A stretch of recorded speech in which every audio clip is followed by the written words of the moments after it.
very that is still the panacea is in the search. That kind of panacea we're searching. What makes the independent director really independent? That thought process from the 1999, from the K.R. Mangalam Birla Committee's report to the corporate governance across the world. The concept of independent director and the concept of corporate governance go hand in hand, because the independent director plays very critical, important role in the entire corporate governance framework of any corporate. If the discharge, because they becomes the what kind of role, what kind of independence, there is various parameters, sir.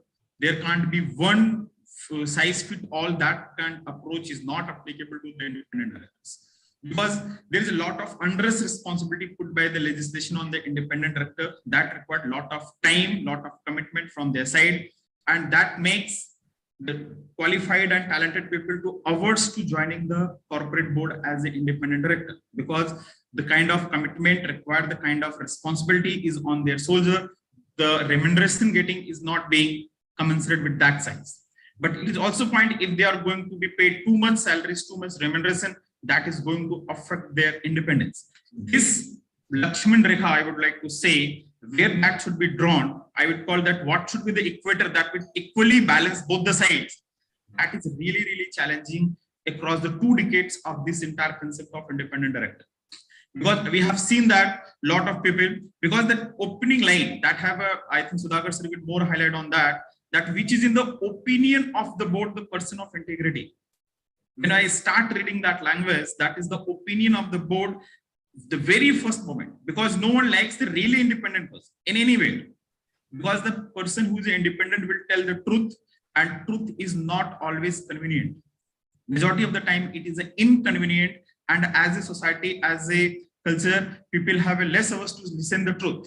There later on they will realize this is the problem, because everyone wanted their yes man. As an independent director, whether we wanted to tell the truth or we wanted to be the yes man, we wanted to be pliable, that is a very, very important yardstick that independent directors has to be asked themselves. Because when you are joining the board, how you are going to ask the questions, and asking the questions depends upon how much involved you in the affairs of the corporate. If in the particular company you are serving as independent director and everything depends upon the management for your information, believe me, they will give the selective information that will only please you. They will not share the information that you are going to exercise your duties in a very professional and objective manner. But there the professionalism, that is the person's own caliber, comes into the play. And if they take the task, I have to be discharging, I have to task the task questions, I have to take the management, then what kind of the trust regulator, various stakeholders puts in the independent director, that becomes very, very important.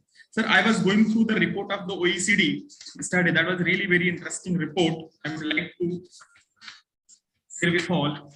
This is a recent report of the Organization of the Economic Cooperations and G20. The G20 principles recommend that the corporate governance framework ensures the strategic guidance of the company by the board, and they have raised the countries according to the performance and objectivity given to the independent directors. And various, we know that friends, in various countries, like India, we have a 1-tier board, but in various countries, we have the 2-tier board where there is a management board and supervisory board. And both the levels, the kind of role independent directors are playing. And the report has appreciated the India and the only Asian big economies who have given a lot of recognitions, rights and duties to the independent director, including the women director. In this context, if we go by the various frauds happening across the country, first point, what were the auditors and independent directors were doing? And a lot of time, and my personal, Sudhakar sir will more highlight on that point, sometimes, because what happens, technically you may be independent. We go by the listing regulations, maybe the Companies Act, you may be fully independent on the paper. But the kind of independence required from independent director in the substance, not in the paper. There is a very interesting phrase in the Hindi. So sometimes people pretend they to be independent, but they're actually not independent. The phrase is the bagula bagul. Okay, there's a very interesting point. A lot of people I have seen, Sudhakar sir give the example of the Vidur. Vidur was the first independent director in any point. That's really, if you go to the Mahabharata, the role played by the Vidur, giving the good counsel, despite how the opposite party is going to take it. Some Kauravas did not like that ideas, Pandavas take their ideas. So that kind of situation will be there. The people need to be, in my opinion, to be high moral values, good character, to take this stand in adverse situation also. Because if you're going to take the stand, you're going to tell the truth. There may be initial opposition to you. Your positions may be sacrificed. But we have to be also very, very particular about the real problem. Despite all the philosophies, it's a reality that your behavior is decided by who is your paymaster. Paymaster is the promoter, basically. In the Indian context, if you more talked about the board, but it's the promoter who is going to decide your paymaster. If you have to keep the balancing, as an individual, he is deciding my paymaster. So whether we have to be pliable, whether we have to yes man, lot of people becomes in that process. Lot of people do not become in that process. So whatever law we make it, but at the end of the day, it is very, very important to see that how, because hey, yeah, 5 minutes bada. Yeah. In that process, we have to make the balance. That balancing line, that balancing run, I think that is Meras. We are changing from last 2 decades. That line where the person will be fine in that block, the person will be crossing the line of independence to be independent, and hope we will be getting that. But definitely, my opinion, if wanted, people should be high caliber, high stature to be in the board, to great exercising influencing power over the promoter, over the board, because sometimes it happens with some senior person saying something, people take in their very earnest regard and respect, because I have seen a lot of people, even the independent director are excited to meet the promoter. That kind of culture where they are ready to shake the hands with the promoter, they will be very, very happy. Then you cannot expect the independence from such independent. Therefore, as a professionals, as a corporate governance fraternity, different upon the context, different upon the size of the company, what is the stature of the promoter, definitely up to that level or above that level, independent directors should be taken in the board. And definitely 100% whatever we law have, it is the concerned person who is going to be exercising. And definitely still I think the entire concept is in work in progress. It will take more time to get that final mirrors where we could find these are the criteria after crossing which the independence will be jeopardized. This is my initial remarks. I would be eager to listen to Sudhakar and Srikanth sir, their views on this. And if required, I will be in the concluding remarks. I will also join. Thank you. Thank you, friends. Thank you, Rajshri ji. Thank you, Alok ji. Okay, over to you, sir. Thank you.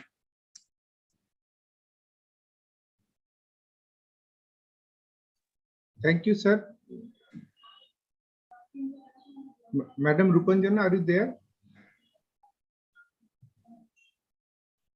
I think ma'am has not joined it. Ma'am has not yet joined. Yeah. Okay.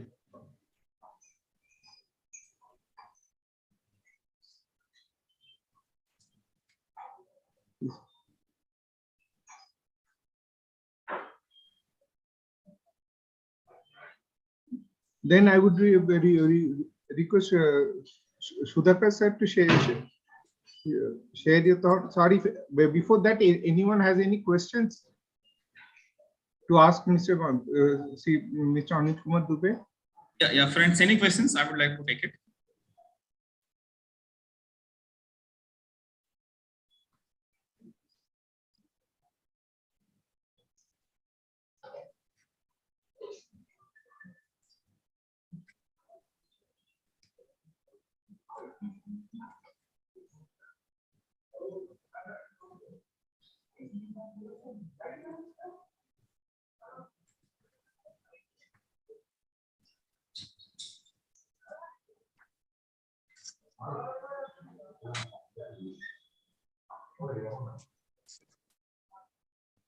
I think no questions, sir.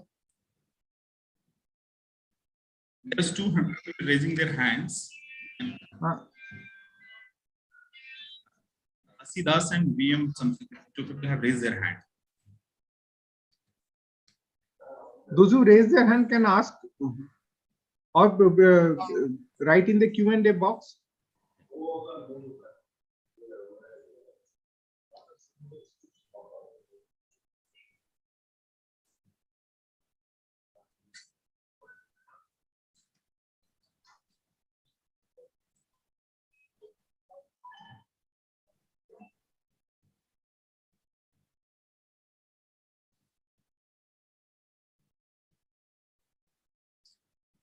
I think no questions. Okay, we can go ahead because listening to Sudhakar Ji and Srikant Ji is also a pleasure. I'm waiting.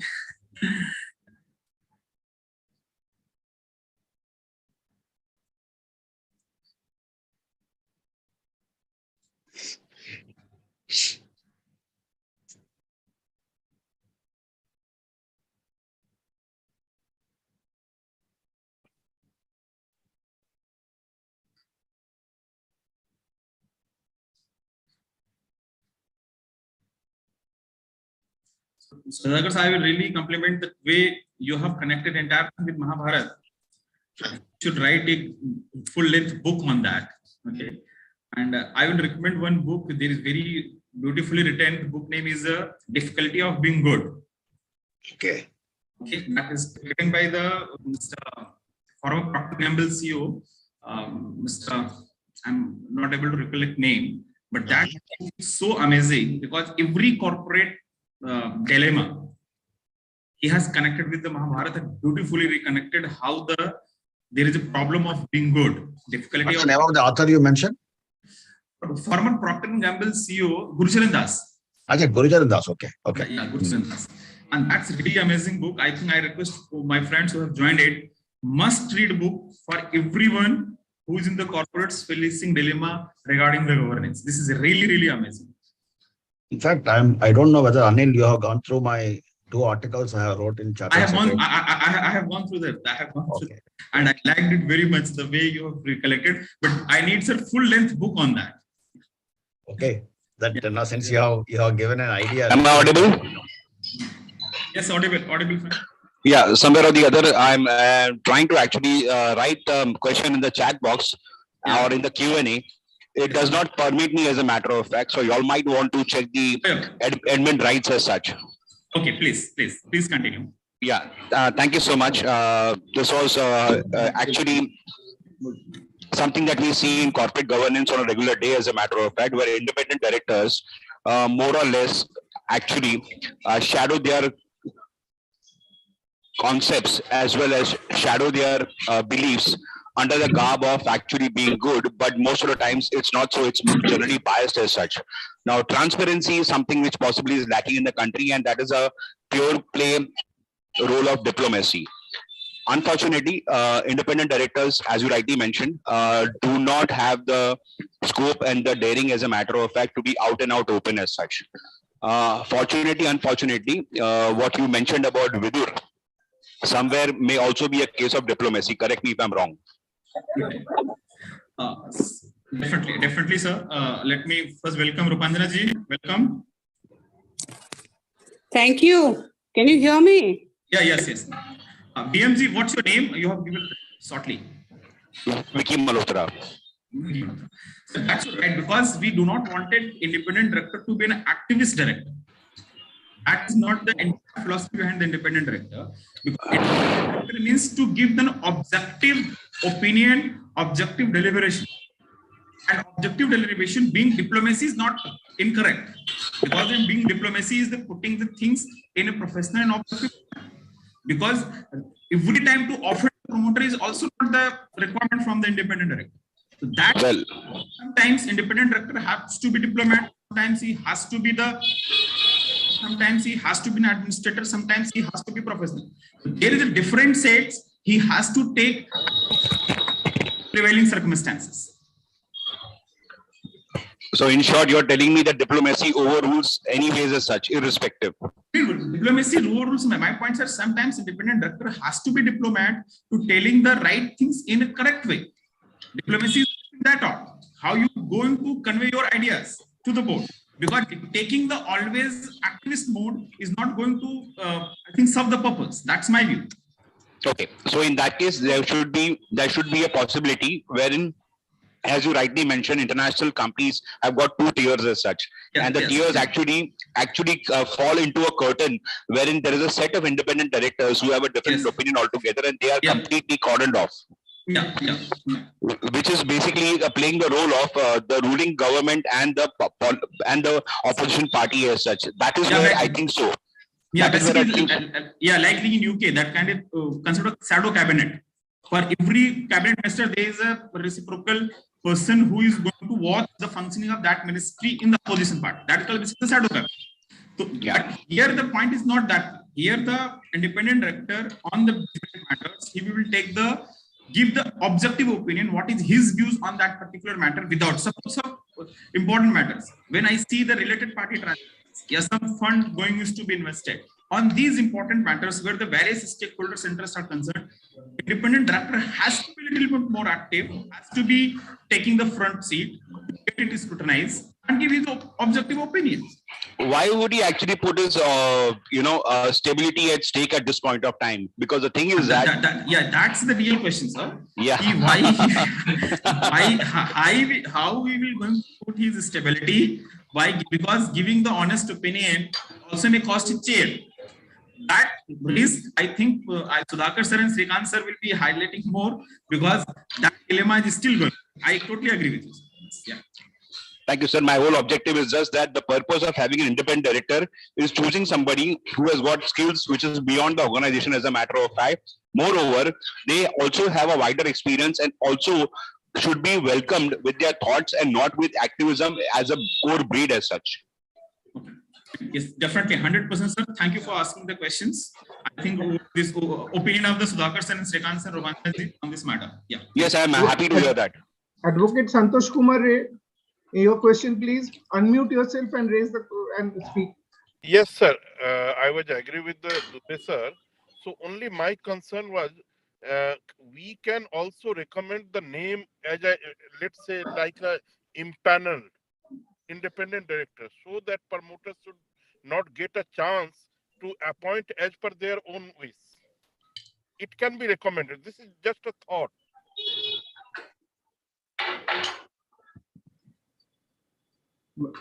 Madam, So the thought is good.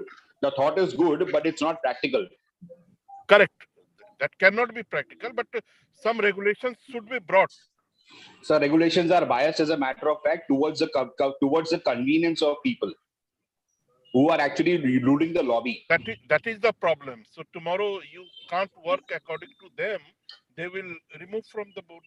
This is what is happening. This is exactly what is happening. The reason that I asked a question also was to support the fact that diplomacy. Differently, sir, the kind of the point is because no one wanted. I have told my address also, the truth is inconvenient. When the independent director taking the inconvenient truth, there is a high chances they will cost their seat. But whether they want the very first place, if they have the attachment to that chair, they'll lose their independence. So I will phrase, नेता लोग बोलते कि मैं अपना resignation letter जेब में लेके घूमता हूँ. I think independent director should also practice it in any case of, but that is definitely tough.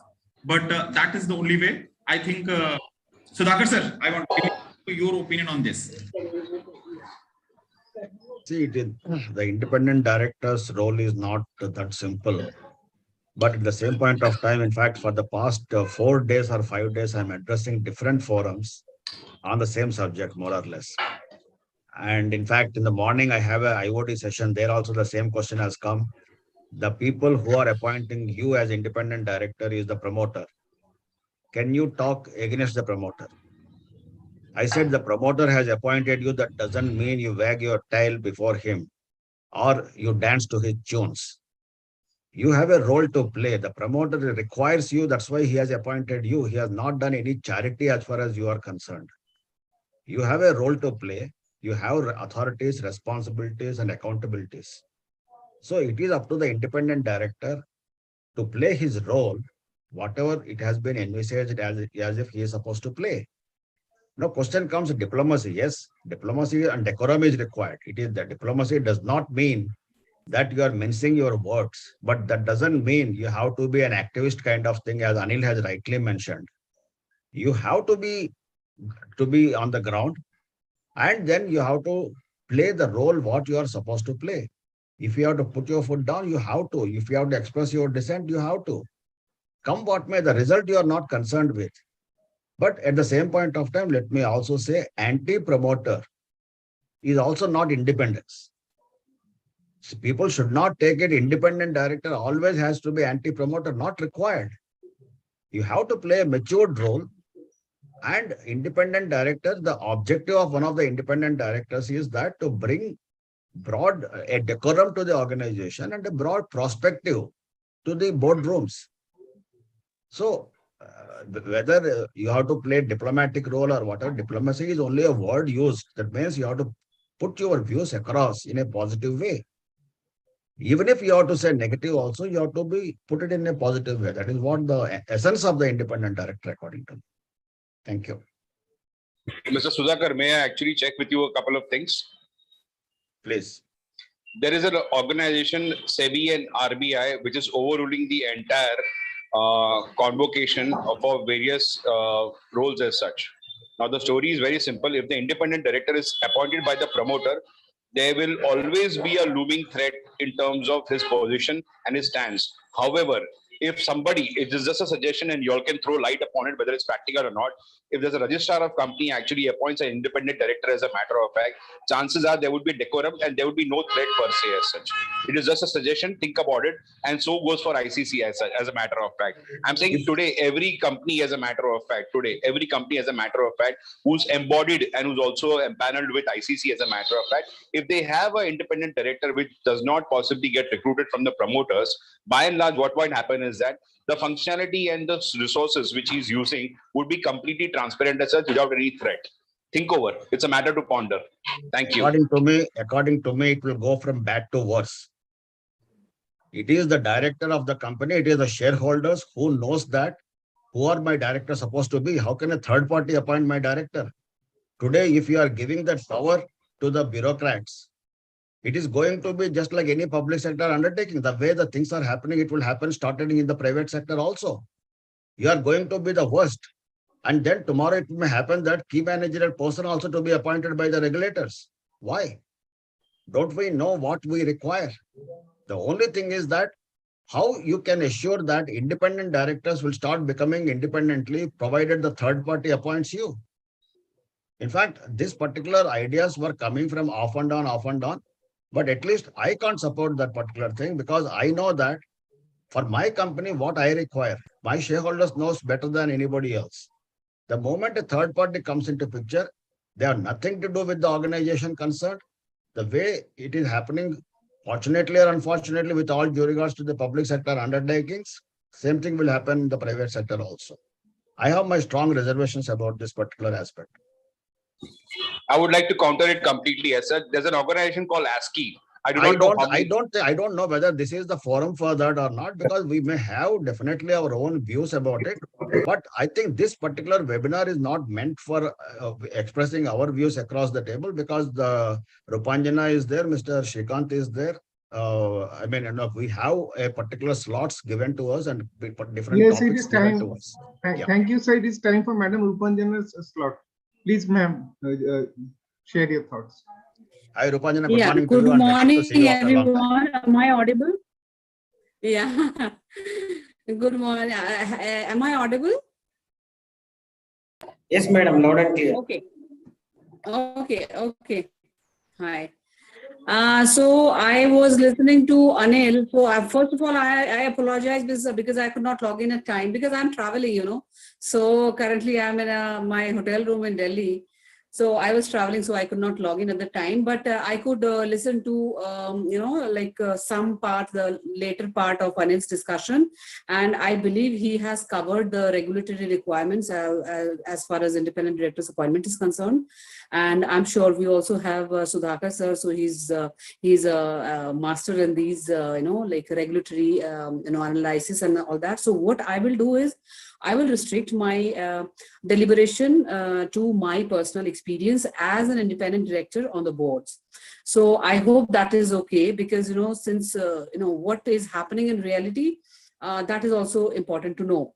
So now, currently, I'm on the board of 7 companies. Previously, I was on the board of 5 more companies. So if I take myself out to at least 2 more independent directors in all these boards, so,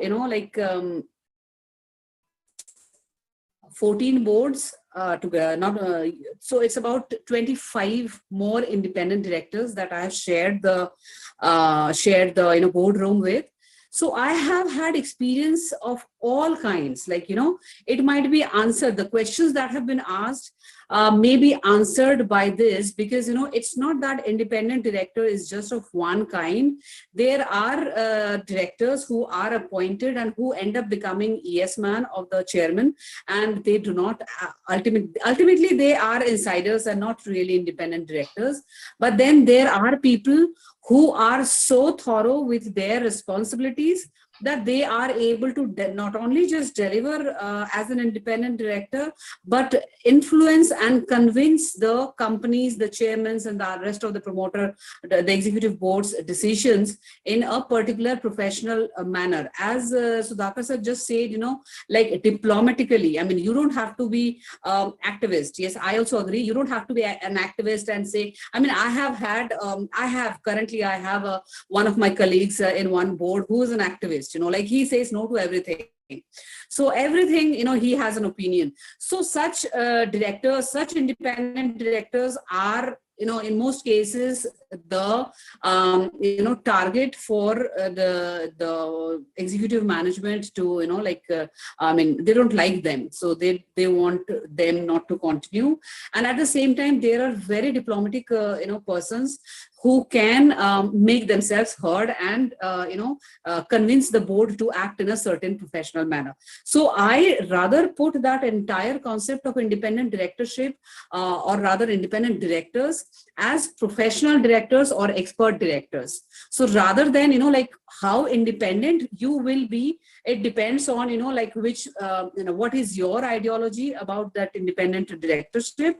But of course, as Sudhakar ji also mentioned one thing, that you cannot be anti-chairman. The concept of independent directorship is not to be anti-management, anti-chairman, because as they say, the extreme form of love is hate.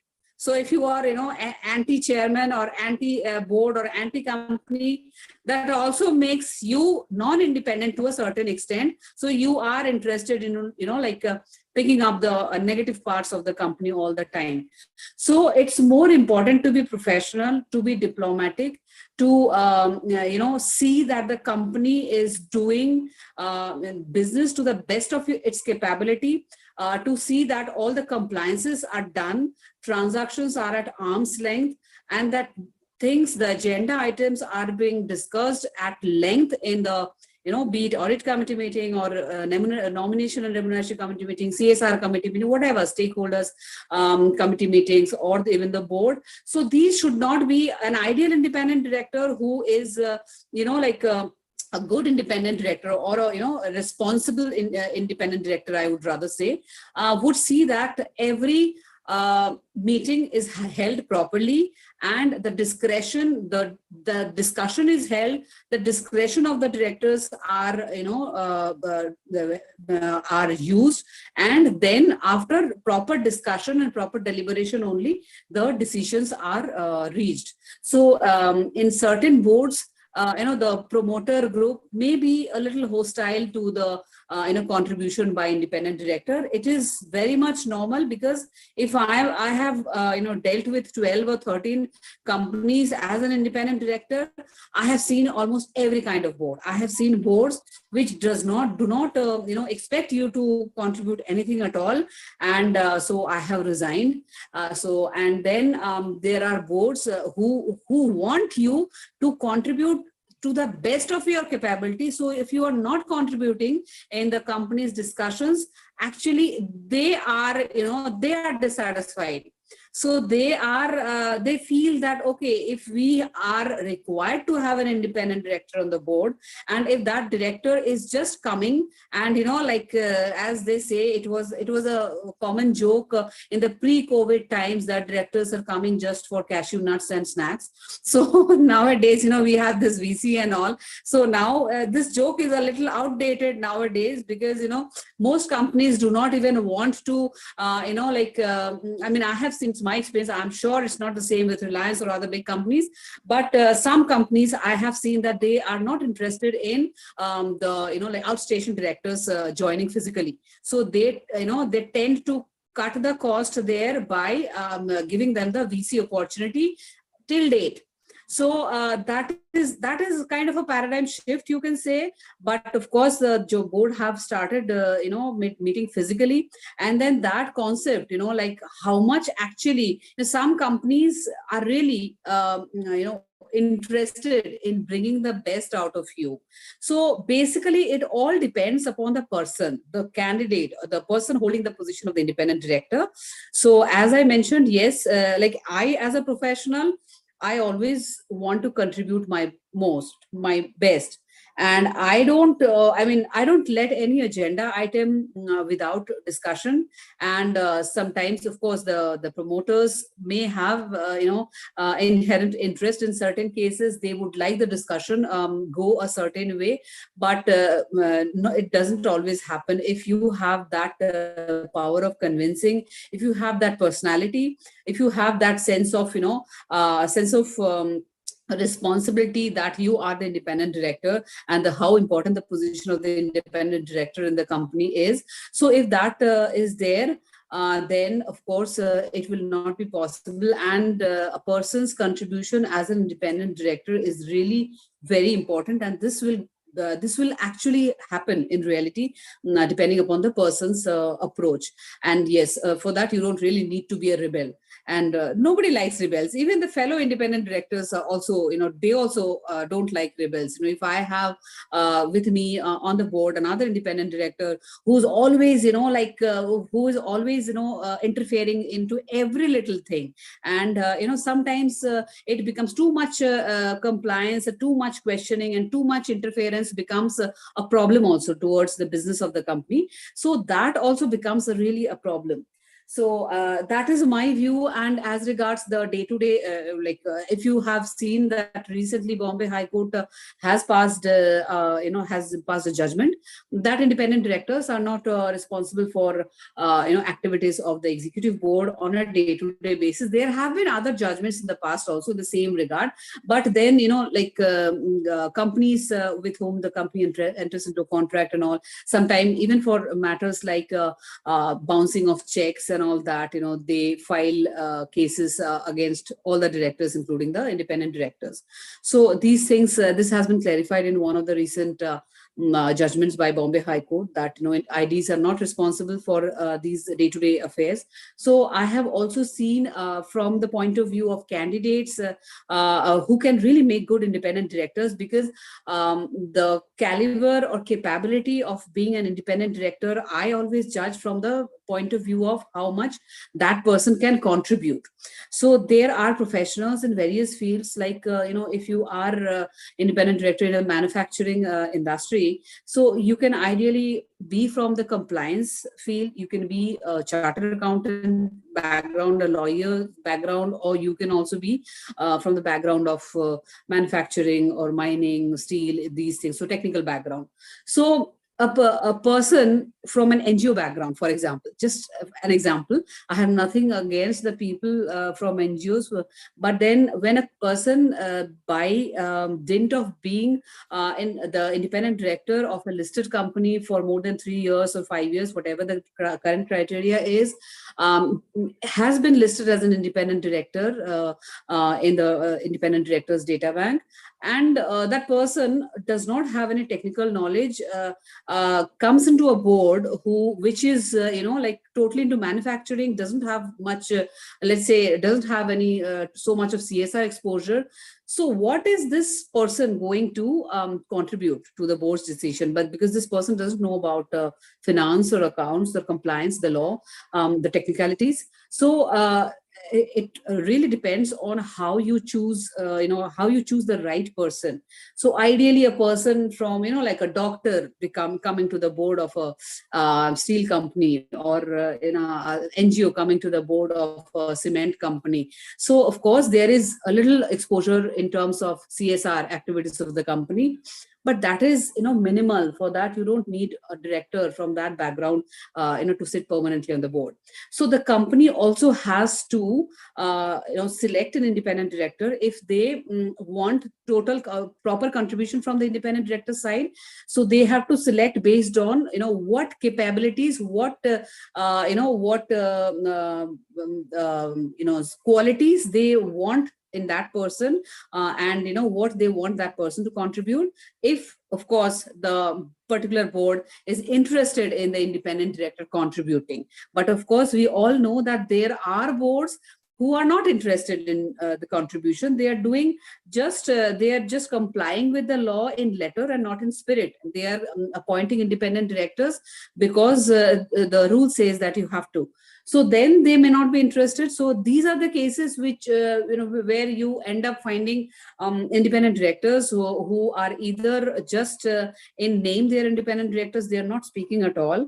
I have seen, I have shared the board with people who are like that. They don't speak at all, they don't contribute at all, they are afraid of the chairman. Somehow they are linked to the company. They may not, their name may not be appearing in the books of the company, but they are somehow linked to the for their professional work to the company, so they don't speak up. So being independent director means that you really have to be independent. Like for me, for example, I'm into CSR activities and all that. So many people approach me that, madam, can you help us get CSR fund because you are on the board of so many companies. So I see this, anti-independence. I don't involve in these things. I say, okay, see, I'm an independent director.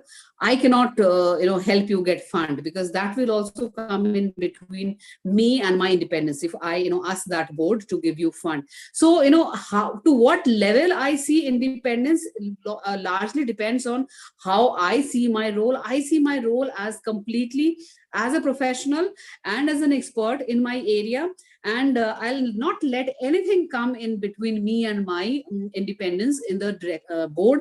I will never, like, there are possibilities of rendering certain professional services up to a certain extent of financial income from that company, but I have never ever tried to do that, because I would say that independence means keeping totally away from the books of the company, even if it is just a matter of 1 rupee or 5 rupees. So I will keep away from that.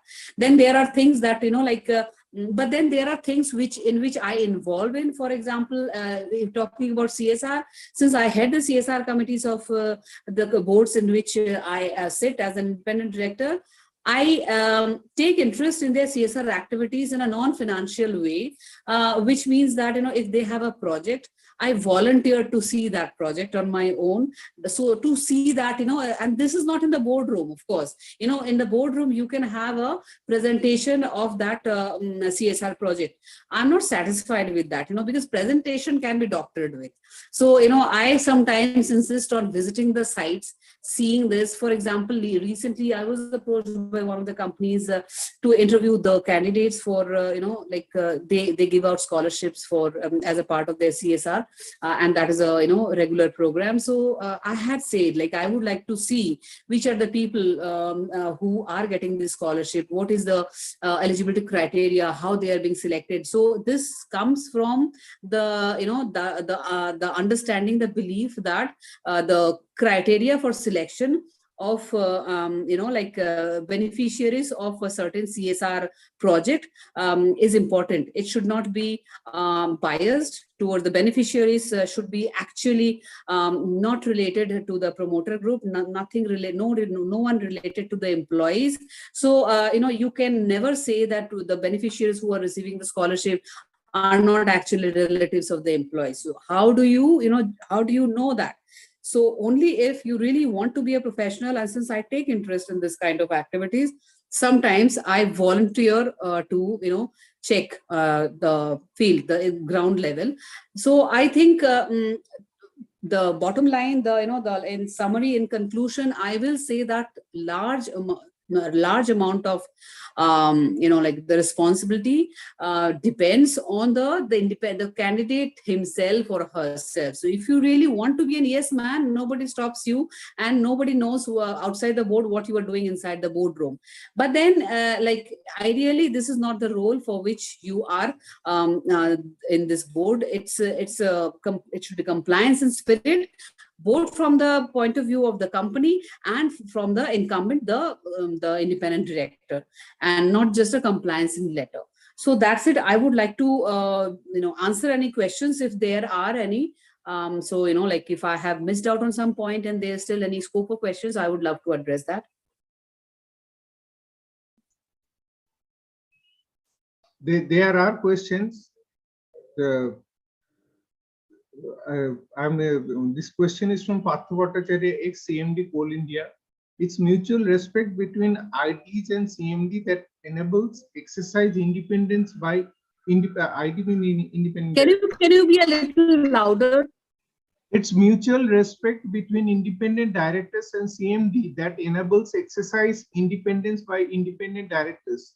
Absence of mutual respect should trigger thought of exiting the board by the concerned independent director. Request views of panelists. Absence of mutual respect should trigger thought of exiting the board by the concerned ID. I get the point. I get the question. So existence of mutual respect is very important. Yes, that is very true. It's not that this is not a one-sided affair. Both the chairman, the executive management should respect the independent directors and their role and their responsibilities, as also the independent directors. Just as I mentioned, like I have a colleague in the board who's always interfering into every small thing. So that means, he is also not respecting the executive management. So there is no point in, being doubtful about every small thing done by the management. So of course, certain things come to the board for discussion. If you find something wrong there, then it is okay. But for every day-to-day thing, you cannot poke. So this mutual respect, of course, is very important. And as he asked, the question is about if this can be, the absence of it can be the reason for exiting the board by the independent directors. Of course, yes, in most cases, this is the reason for exiting, but the opposite is also true, I must say. Sometimes the absence of, respect by the management, by the executive management, by the promoters of the independent director also results in the board, the promoter group, the chairman, indirectly indicating that you resign. So that also I have seen. So it is true for both sides. While independent directors also exit the board in this way, sometimes they are also asked to exit, in a sugar-coated, sentence. So that is also mutual respect is very important. But of course, it is possible only when it is possible. The mutual respect is possible. So if one party is, vehemently wrong, it's not possible to, for respect to exist. So that the situation should be there for existence of mutual respect. The next question is by Mr. Om Prakash. Can there be standard format of the compliance reporting, which should be placed before the board meeting for the information? Actually, most companies use a compliance format. I mean, it's not a one single compliance format.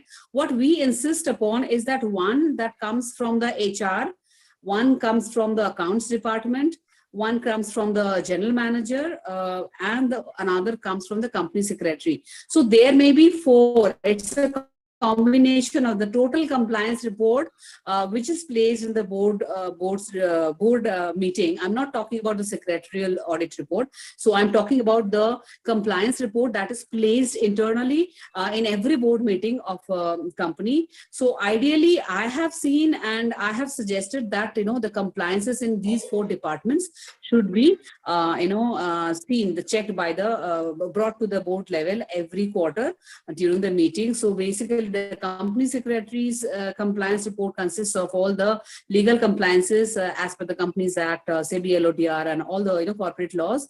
And then the HR, it ideally includes all the HR issues. And then the finance, the accounts team, they have this compliance of all taxes, GST and like PF and taxes, payment of taxes. So all these compliances, payment of taxes and returns in a timely manner.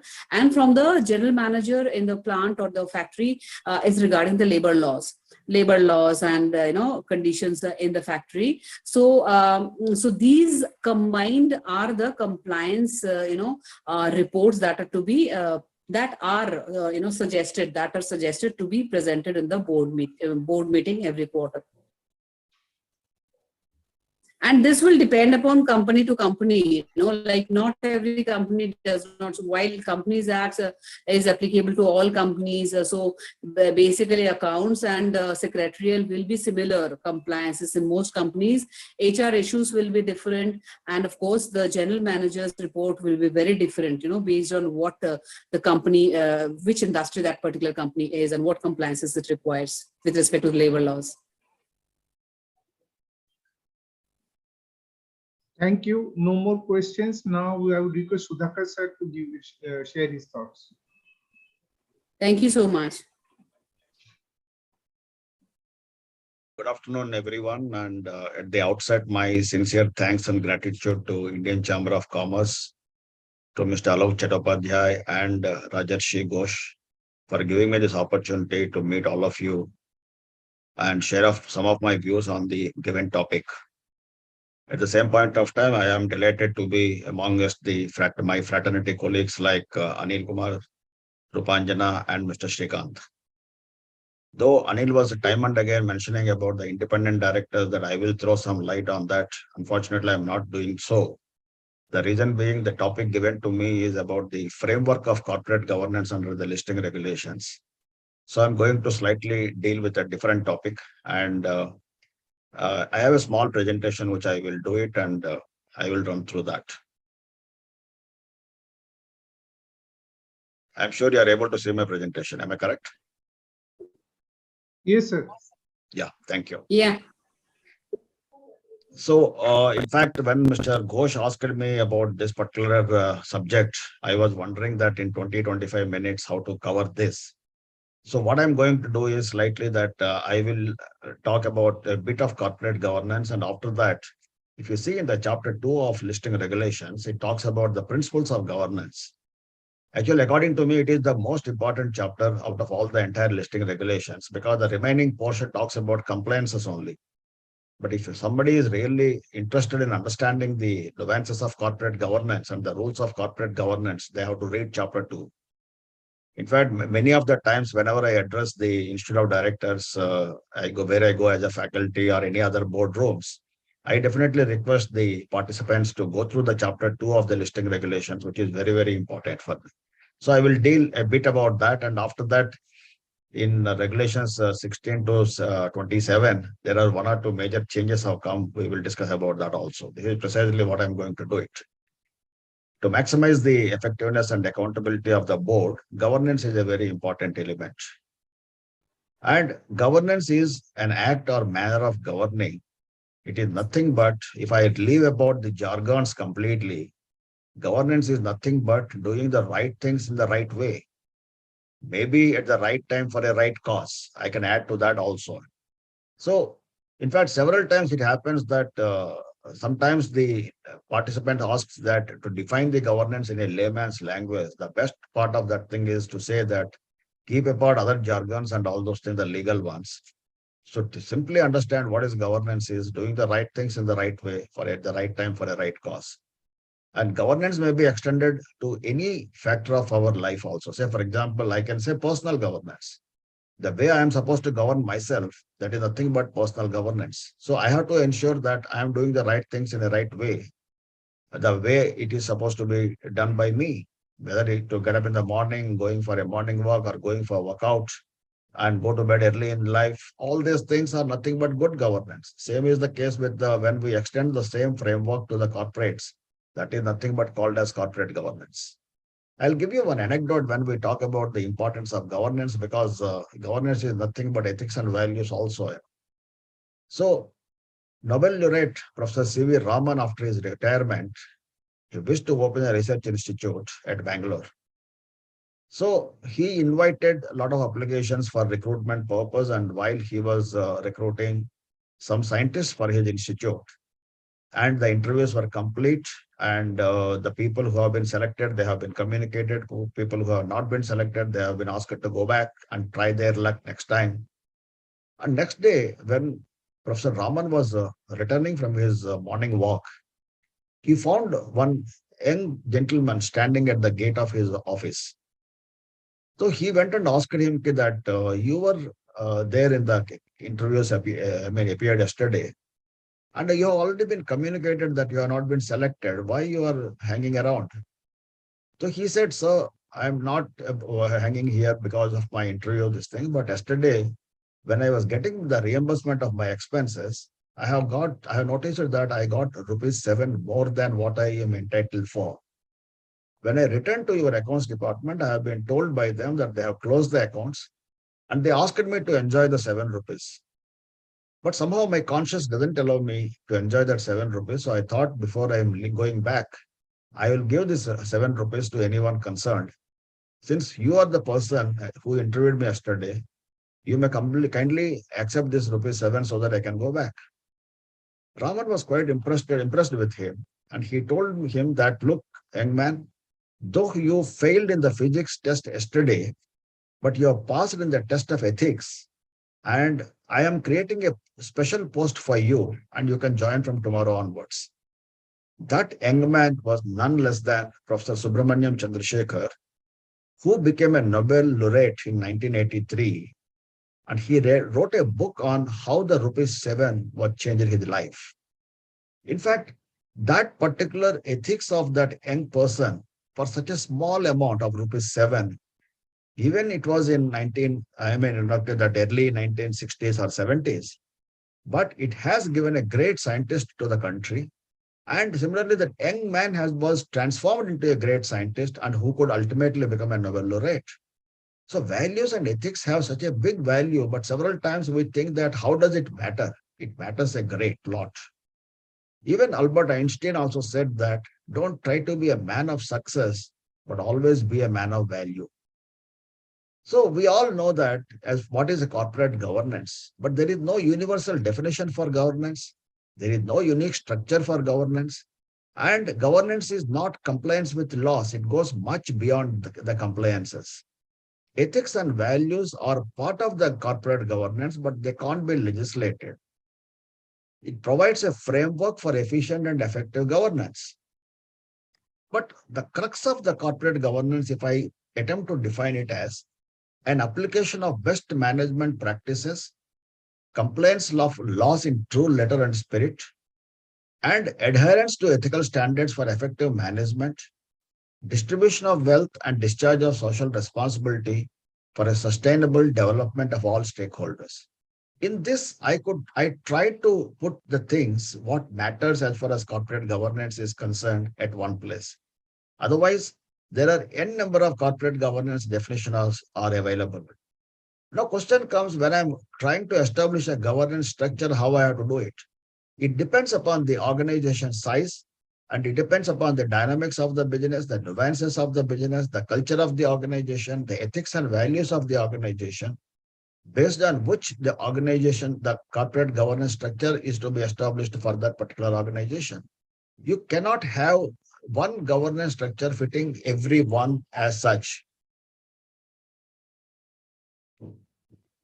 Then, if I talk about the concept of corporate governance, it is a mechanism by which the values, principles, policies, and procedures of a corporation are inculcated and manifested. And it lies in promoting and maintaining the integrity, transparency, and accountability in the higher echelons of management. Corporate governance is a one which has to percolate top to bottom and not other way around. And once you establish a corporate governance structure, that is not the end of it, that is just the beginning of it. So board has to ensure that once you establish the corporate governance structure, it should be continuously nurtured and adapted to the dynamics of the business environment. Today, adoption of the corporate governance practices have emerged as an integral element of doing the business. If I see the genesis abroad, mostly corporate governance comes into picture when some kind of a corporate scandal takes place. The Enron bankruptcy accompanied by other corporate scandals and resulting regulatory response has caused a sea change to the attention given to the corporate governance. The confidence in the entire American corporate sector was eroded by the catastrophic failures of Enron, WorldCom, and some other companies. That led to the enactment of Sarbanes-Oxley Act 2002. And the amount of stringency what has been brought in that act, it was to be diluted over a period of time. And of course, the listing requirement changes adopted by the major US stock exchanges. They provide a rigorous framework for a whole host of federally mandated internal controls and corporate governance norms. If you see in the Indian context, the convergence of Indian economy with the global economy not only opened up various opportunities to the domestic players, but also fraught with various challenges. The demand for greater professionalism in corporate world has increased manifold, and that brought the issue of corporate governance to the center stage. So if I see the evolution in India as far as corporate governance is concerned, the report of Cadbury Committee in 1992 evolved considerable interest from the Indian companies because, as I mentioned to you, the convergence of Indian economy with the global economy left the Indian corporate sector not shy of having some kind of an interest as far as governance measures are concerned. So the Confederation of Indian Industries has published a desirable code of corporate governance, which most of the major corporates have voluntarily adopted it. In 99, SEBI has constituted a Kumar Mangalam Birla committee to suggest some kind of a framework as far as the corporate governance is concerned for the Indian corporates. Based on the recommendations of this committee, SEBI for the first time has introduced clause 49 in the listing agreement of stock exchanges. In 2003, SEBI constituted another committee under the chairmanship of Mr. Narayana Murthy of Infosys. And in October 2004, based on the recommendation of this committee, SEBI has amended clause 49 significantly. But Indian corporate sector was not ready to implement that with immediate effect. So the time was given up to, I think, if I am not wrong, somewhere mid-2005. And thereafter, clause 49 was mandated for compliance. In 2015, the listing agreement was completely transformed into a very comprehensive SEBI listing regulations. In 2017, Uday Kotak Committee was set up for further review and enhance of the corporate governance norms. So this was the last committee which has been set up, which has reviewed the corporate governance framework. And as of now, what we have is mostly depending upon the recommendations given by Uday Kotak Committee. So if I talk about the present status of corporate governance, the issues of governance, accountability, and other shareholder activism has never been so loud as if they are today. In fact, today, adoption of good corporate governance practices have emerged as an integral element of doing business. I always say that in the good olden days, when the board of directors used to meet in the boardrooms, before the board meeting commences, they used to talk about the weather, they used to talk about the politics, they used to talk about the movies, cricket, whatnot, and all. Anything and everything other than the company. Whereas nowadays, when the directors meet in the boardroom, the first thing what they do is look for the CEO or CFO or company secretary, asking them whether the compliances are in place, whether any show cause notices have received from any regulatory authorities, whether any kind of regulatory non-compliances are there, whether any difficulties are there. This is more they talk about, other than no one is these days talking about at least weather and politics in the boardrooms. After the enforcement of Companies Act 2013 and Listing Regulations 2015 and Secretarial Standards of ICSI, corporate governance has assumed center stage in the boardroom discussions. Companies Act 2013 and Listing Regulations, I always say that they have substantially raised the bar of corporate governance. Now, if I see the legislative framework under the listing regulations, they have replaced the erstwhile listing agreement and further enhanced the provisions relating to corporate governance in line with Companies Act 2013. And listing regulations stipulated several compliances in line with the best global practices. The principles of disclosure and dissemination of information to all stakeholders is one of the main factors of corporate governance to make them engaged with the corporates. So as I mentioned in the beginning of my presentation, the listing regulations stipulated several principles governing such disclosures in Chapter 2 of the listing regulations. So if I talk about the Chapter 2 and the principles of governing disclosures and obligations, it made the listed entities shall make disclosures and abide by its obligations under the listing regulations in accordance with some principles which are as under. Information shall be prepared in accordance with the applicable standards of accounting and financial disclosures in letter and spirit. Their entities shall refrain from misrepresentation of facts and also not to mislead the investors while providing such information. The listed entities shall provide adequate and timely information to stock exchanges and investors. Such information shall be adequate, accurate, explicit, timely, and presented in a simple language. So, whenever there is any kind of a conflict or a confusion while interpreting the listing regulations, Chapter 2 always says that you have to refer back to the principles of governance and you have to interpret the regulatory provisions accordingly. So when we talk about the dissemination of the information, the quality of information being disseminated, the quantity of information being disseminated, and the timeliness of the information being disseminated is very, very important. That means the corporate should not dump the stakeholders with loads and loads of information. At the same point of time, they should not compromise on the quality of information being disseminated. And the timeliness of the dissemination is very important. That's why in regulations, if you see that some information is to be disseminated within 30 minutes of the closure of the board meeting, and certain information is to be disseminated within 24 hours. Similarly, when the board has to meet, the information about, the agenda items which are being considered, like rights issue, bonus issue, financial results, so on and so forth, that board meeting notice is to be given to the stock exchanges accordingly, so that the market can receive the information in a proper and right way without what's called as disturbing the trend of the market. In addition to that, it also says the words what they have used. Information shall be adequate. So that means adequacy of information is important. Accuracy of information is important. The information is to be explicit and timely. The timely dissemination is important and presented in a simple language. That means a lot of legal jargons are not to be loaded on the information being disseminated. Channels for disseminating information shall provide for equal, timely, and cost-efficient access to relevant information by investors. So listed entities shall comply with the corporate governance provisions as specified in Chapter 4 of the listing regulations in such a manner as to achieve the objectives of the principles as given in Chapter 2. When we talk about the rights of shareholders, the listed entities shall seek to protect and facilitate the exercise of the following rights to the shareholders.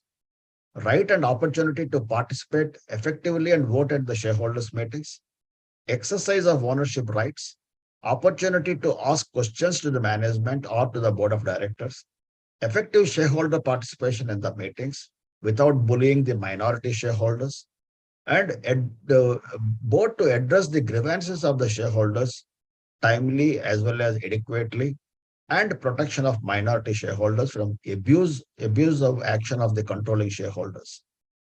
And all the shareholders are to be treated alike, unless until there is some kind of a superior rights of the shareholders. If you have issued it, that is a different thing. Otherwise, all the shareholders are to be treated, a class of shareholders, I meant to say, equity is different, preference is different, and they have to be treated like alike. That means a person having one share, a person having 1 crore share, you cannot demarcate them. You cannot give any kind of preferential treatment to the person who is holding 1 crore share. Only the demarcation comes at the time of voting, that also by way of a poll or an e-voting, wherein the 1 share means 1 vote and 1 crore share means 1 crore votes. Otherwise, there is nothing to be demarcated as such. The information, what you are disseminating, it cannot be to the person who is holding 1 crore shares 1 minute before that information reaches me. It should be simultaneously done. So provide adequate and timely information that I already emphasized. Sufficient information should be provided. Timely information is to be provided. And rights attached to all series and classes of shares shall be disclosed to investors before they acquire the shares.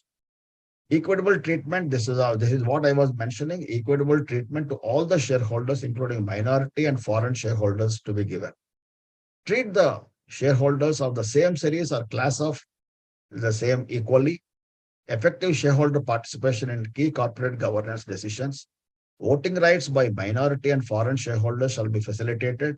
Framework to avoid insider trading to be established. Equitable treatment of all the shareholders and procedures for casting the votes. The listed entities shall recognize the rights of its stakeholders and encourage cooperation between the listed entity and the stakeholders. Respect the rights of the stakeholders, effective redressal for violation of their rights, access to relevant, sufficient, and reliable information on a timely and regular basis. There should be an effective whistle mechanism and a whistleblower policy. Whenever anything goes irregular and observed by the stakeholders, they can bring to the notice of the board or to the notice of the management. At that point of time, the protection to the whistleblowers and the procedural mechanism to investigate the whistleblowers, complaints are to be properly addressed to. There are various new governance related provisions were there in the listing regulations like stipulated board processes, constitution of the board, constitution of the committees, formulation of policies, disclosures on the website of the company, stringent procedures for related party transactions, corporate governance requirements with respect to subsidiaries, timely dissemination of information, including disclosure of material events or information under Regulation 30, reclassification of promoters, information to be furnished in financial results and action report, annual report, and finally, website and publication of information. So the clause 49 of the erstwhile listing agreement defines the corporate governance framework for the listed companies. And SEBI listing regulations came into force from December 2nd, 2015, and Chapter 4 of the listing regulations primarily deals with the governance norms as far as the entities which have listed their specified securities. So Regulation 16 to 27 of the SEBI listing regulations define the corporate governance framework for all the listed entities who have listed their specified securities and high-value debt-listed entities which have listed their non-convertible debt securities, which have an outstanding of non-convertible debt securities of rupees 500 crore or more at the end of the year.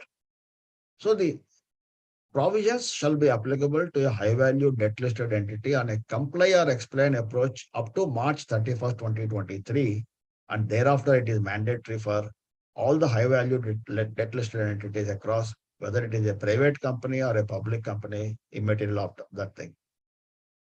There are two major amendments have come as far as the appointment of directors are concerned under the composition of the board, that is Regulation 17(1)(c) and Regulation 25(2)(a). Both these regulations have been inserted by the Third Amendment Regulations of 21, and they came into effect from January 1st, 2022. Regulation 17(1)(c) talks about the directors in general, whereas Regulation 25(2)(a) talks about the independent directors.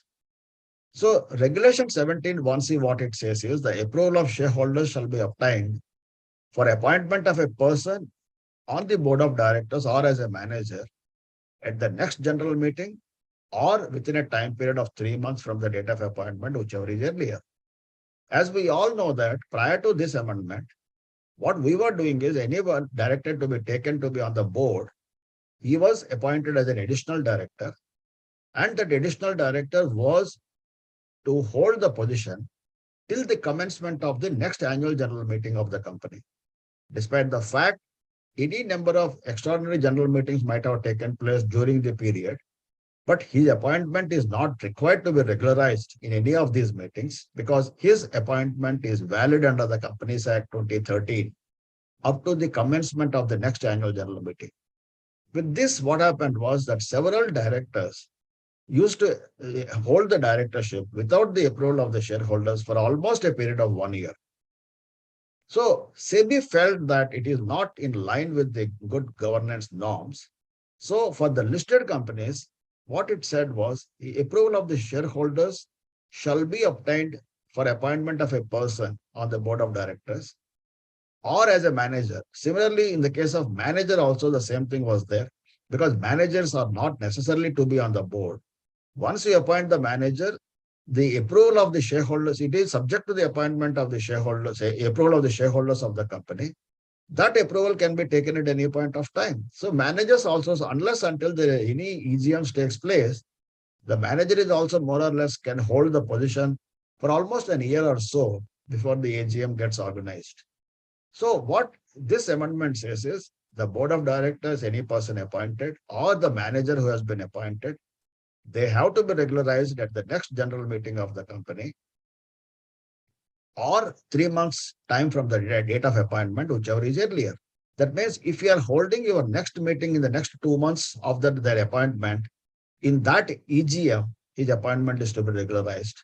If there is no EGM in the offing, you have to have a separate EGM for this purpose, or maybe by way of a postal ballot or e-voting, whatever you may call, because nowadays up to 31st of December, we are permitted to hold the meetings in the virtual mode also.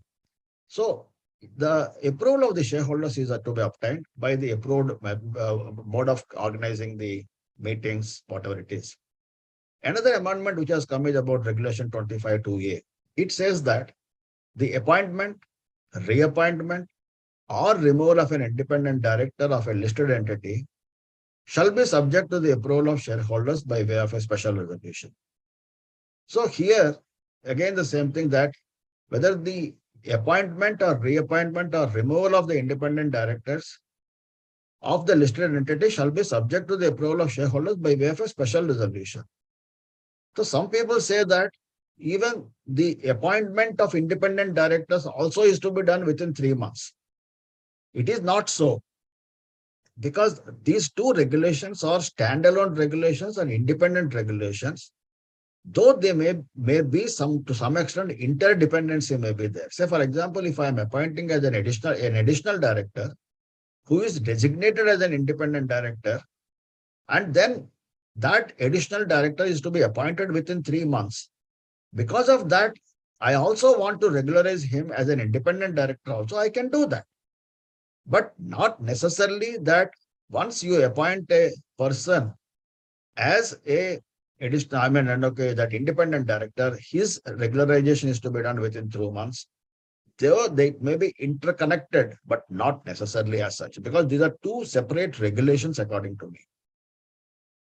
Then comes about the appointment or reappointment of managing director or manager.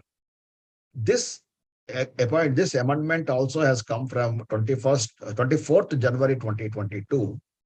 The appointment or reappointment of a person, including as a managing director or a whole-time director or manager, who was earlier rejected by the shareholders at a general meeting, shall be done only with the prior approval of the shareholders. That means what some companies, what they were doing is that when the appointment of these 3 people were turned down by the shareholders, the board again, immediately after the AGM, appointing them and coming back to the shareholders almost after a year or so, which is not correct. So what this amendment says is, once the shareholders reject the appointment of managing director, whole-time director, or a manager, then board is not within its powers to appoint these people unless that appointment is to be there with the prior approval of the shareholders. Not only the approval of shareholders, but the prior approval of the shareholders is to be obtained. That means virtually board has no power to appoint those people whose appointment was rejected by the shareholders.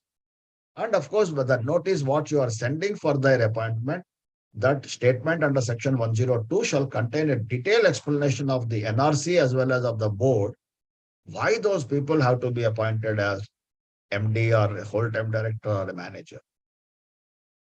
And another major important amendments have come is about the related party transactions. The definition of the related party has undergone a sea change, and also the procedure as far as the approval of the related party transactions are concerned. Earlier, any person or entity belonging to the promoter or promoter group of the listed entity and holding 20% or of the more of the shareholding in the listed entity shall be deemed to be a related party. This amendment, if I am not wrong, it has come from 2019 onwards. That means if any person or entity belong to the promoter group, and if that entity is holding more than 20% of the shareholding in the listed entity, shall be deemed to be a related party. In fact, there also it has said that word, that entity belonging to the promoter group if it is holding 20%. That means what? Suppose if there are 10 entities in the promoter group, combinedly they may be holding more than 20%, but singly and severally they might not be holding 20%. So they are not related parties. That was one way of definition, the interpretation which was taken. But now what the regulator felt was that irrespective of the shareholding, the promoter can always control the affairs of the company. That's why it said that irrespective of the shareholding, any person or entity belonging to the promoter or promoter group shall be considered as a related party. In fact, this is a correct thing when the section 2 subsection 76 and accounting standard, of course, accounting standards indirectly covered this particular aspect. But under the Companies Act, if you see that promoter is not a related party at all. So now, as far as the listed companies are concerned, all the promoters are related parties irrespective of their shareholding.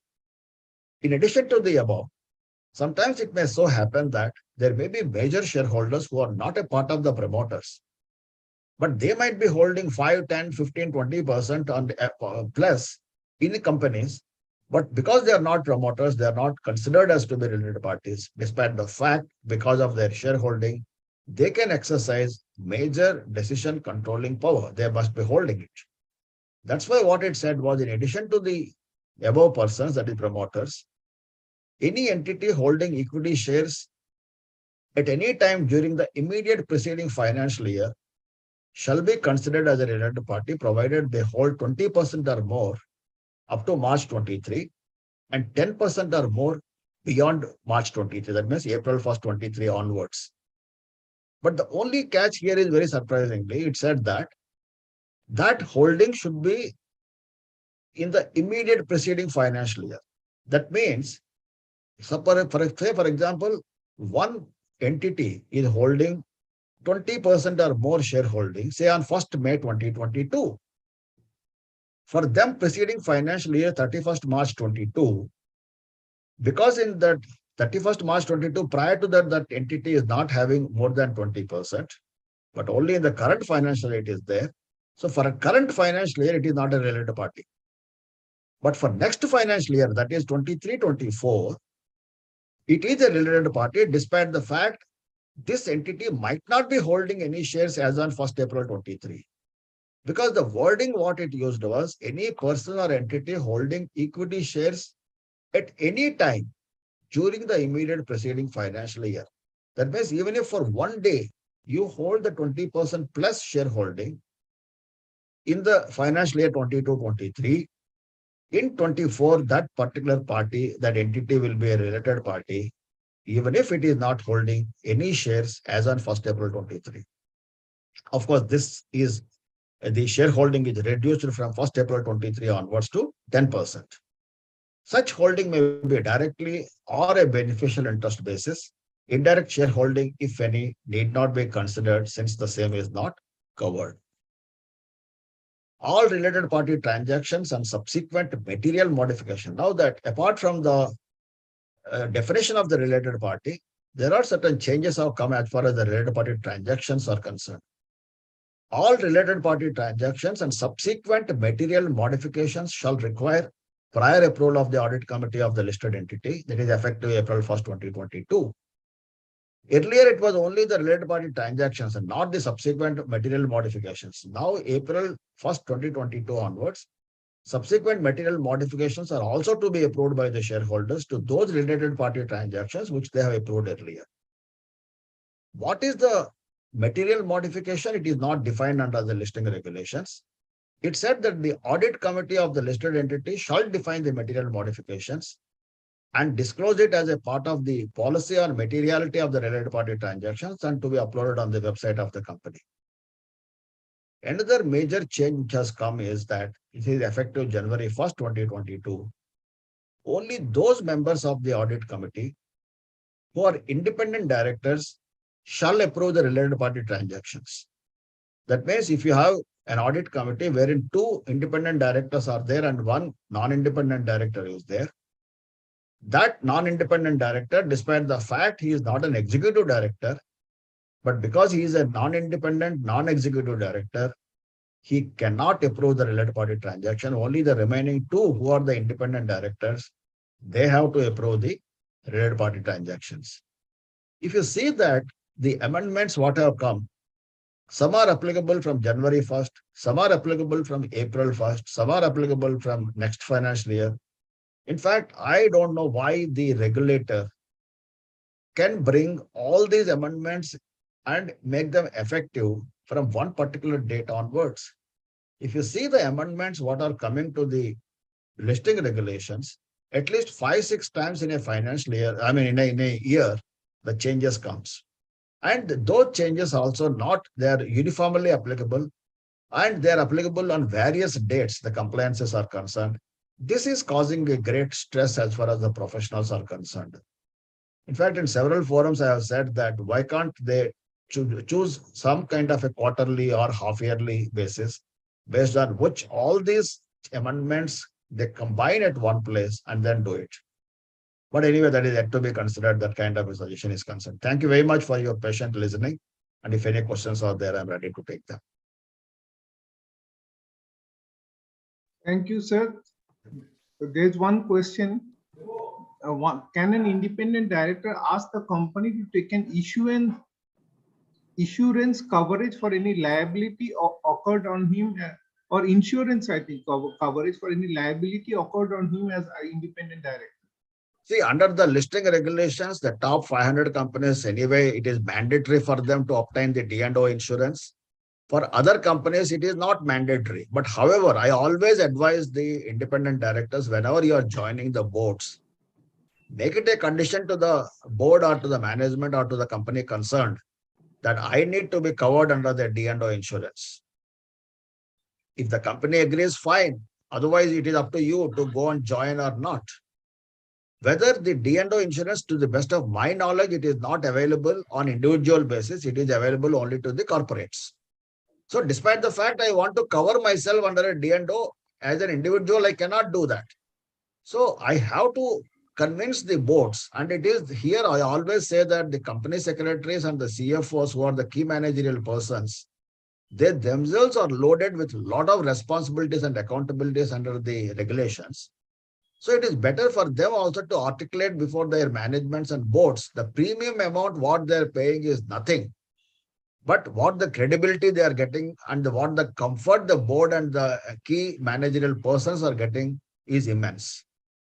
So always an independent director can ask whether he can insist. It depends upon him. Mr. A.D. Mukhopadhyay, you have raised a hand. You can unmute and ask a question.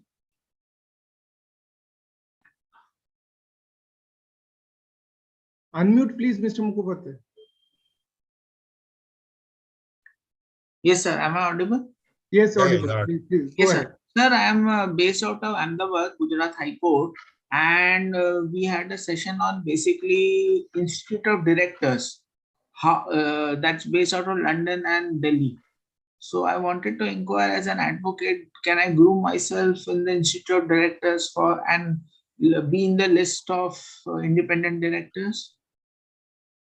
See, as far as you're talking about IOD, okay, Yes, Institute sir. of Directors is basically they are what's called as into the organizing programs, the training programs for the budding directors.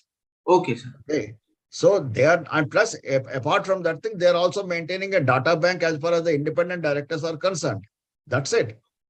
Okay. So they are not maintaining a list of advocates and other things, to the best of my knowledge, but you may talk to the IOD directly on that. But they are influential in this. Maybe. Independent. And sir, your first slide, sir. Can I have the first slide, please? I don't. I took down the wrong number. It seems. First slide, sir. You had.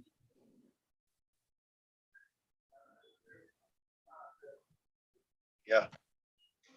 This one. You're talking about this slide? Sorry, 1 minute.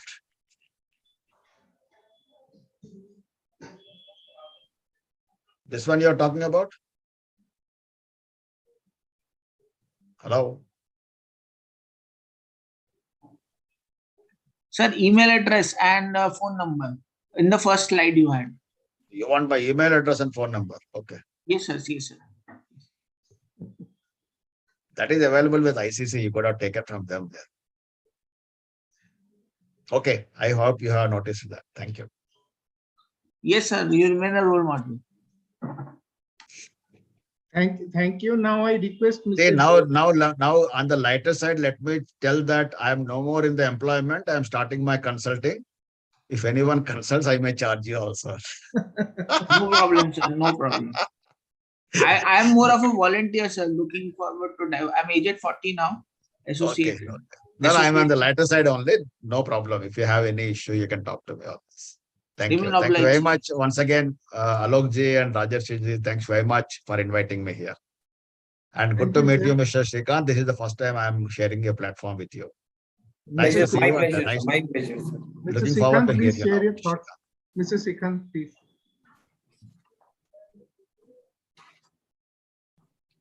Yeah, namaste everyone. And once again, thank you ICC for conducting this program. And special thanks to Mr. Alok Chattopadhyay and Mr. Rajeshri Ghosh, and also all my co-panelists, Mr. Anil Kumar Dhupe, Madam Rupanya De, and Sudhakar sir. Yeah, after talking Sudhakar sir, after hearing for a long time, it is very difficult me to engage all people, but I'll try to convince you all people. And my topic today is about the safeguards of independent directors in case of any liabilities. I have a small presentation. I'll share this.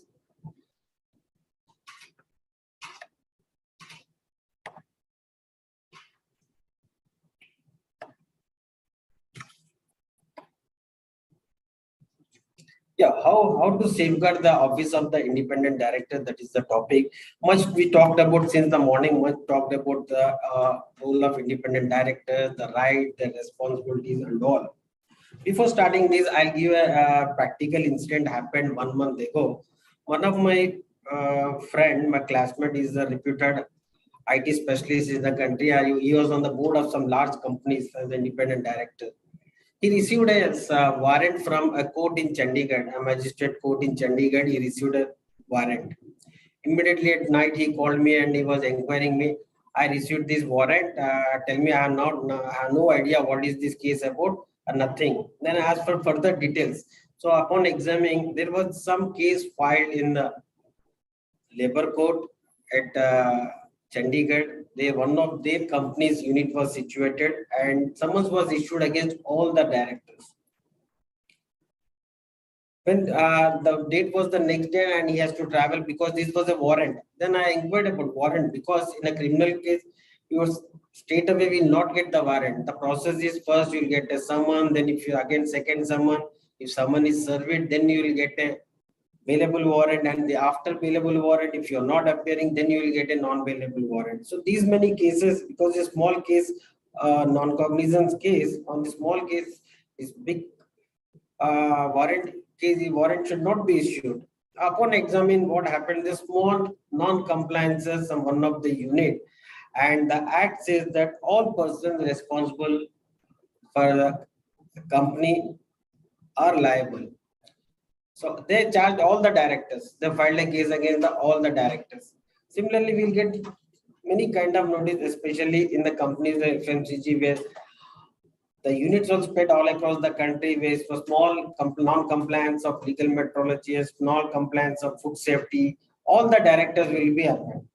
Of course, there is a law which clearly protect the role of non-executive directors, the role of independent directors, very clearly, because law is clear that unless there is a direct connection between the commission of offense, a direct connection with the cause of offense, and the person responsible, whether independent director or director, unless you have a documentary substantive evidence, the criminal law cannot be set into motion. We know this landmark case of Satyam, the Satyam scam, where one of these shareholders, coincidentally, he is the co-brother of that Satyam Ramalinga Raju. The case was filed against him. The matter went to SEBI. From the SEBI, it went up to the Supreme Court. Supreme Court had very clearly that there is a clear-cut differentiation between the role of the party who involved in day-to-day affairs of the company and who is purely an independent and purely a non-executive person who only attend the board interview. But in the criminal law, once the process has been issued, then you have to go the entire stage of your prosecution, and you need to plead your innocence, and you need to get acquittal. But the entire process, the time will take may 1 year or 2 years or even 10 years also. So how to safeguard the office of the independent directors, and what happens, what are the precautions or what are the diligence you need to take in order to avoid any of these causes or any of these notices, that we are going to talk in next 15-20 minutes. So similarly, there was another case.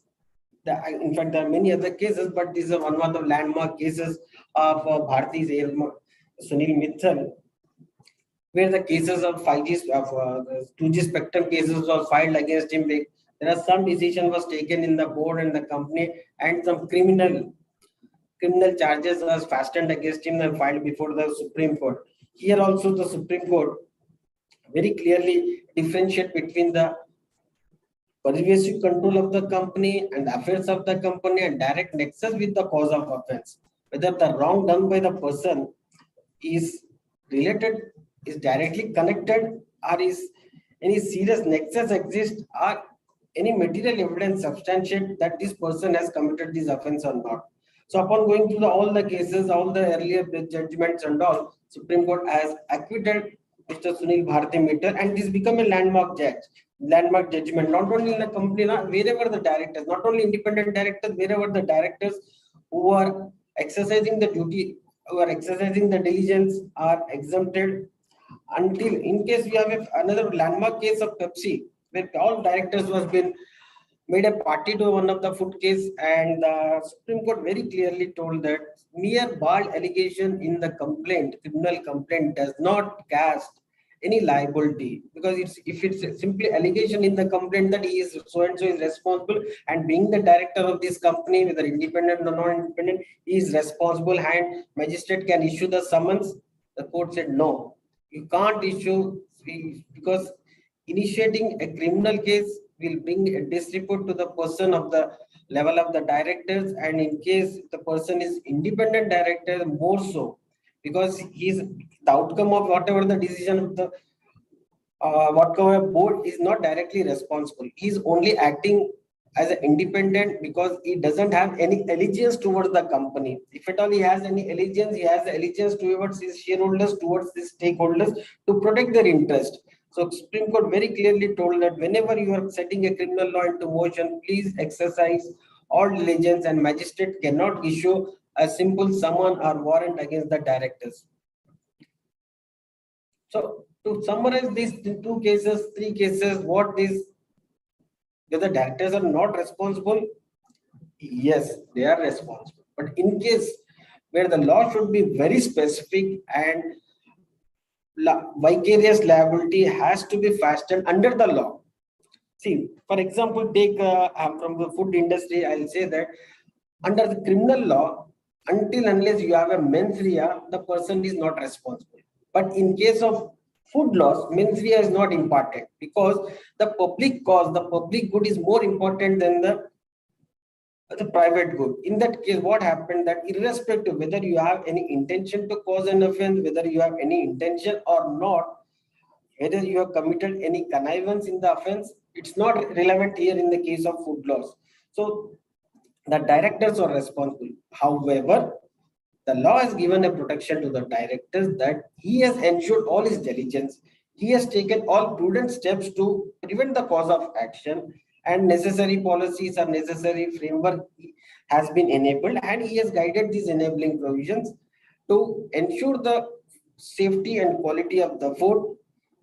Then in that case, he has been exonerated from any criminal liabilities.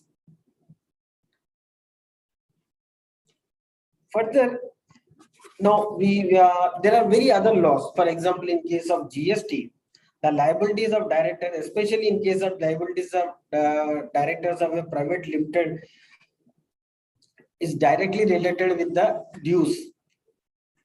it may be pertinent noted that the section of GST 89 overrides the Company Act. What it says that either company has not paid its dues related to the goods sold as services or supply of goods whatsoever, each director is responsible jointly and severally.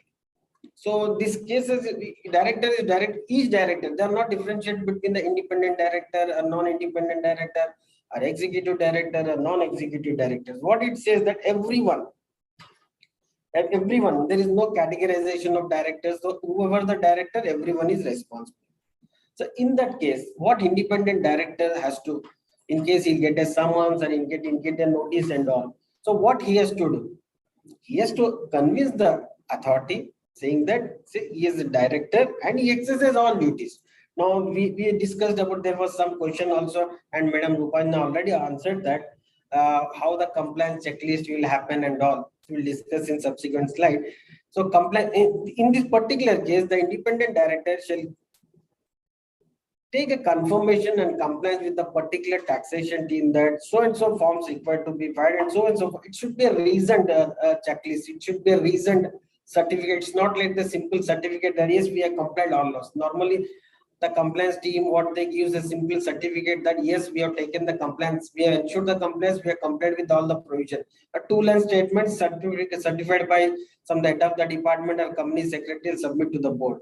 So in case independent director who need to exercise diligence, they need to very deep down the cause of the action, and they need to identify the lapses, and they need to identify the precaution what they need to going to be done.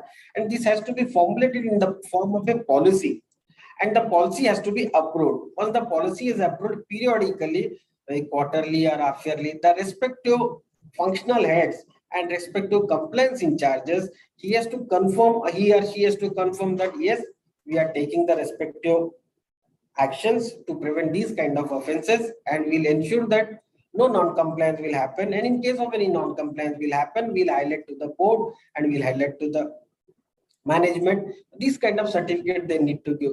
In that case, these directors will have a weapon and will have an insulation in case of any prosecution. Then they can very well submit that yes, being a director, it's not possible to me to discharge all the functions, but I ensure the policy. I'm a policy evangelist. I'm a policy frameworker. I draft the policy. Yes, I have drawn this policy, and this is the compliance. In that case, I am sure, and it was also the evident that courts will take cognizance into this kind of due diligence conducted by the directors, and they'll definitely exonerate from the liability.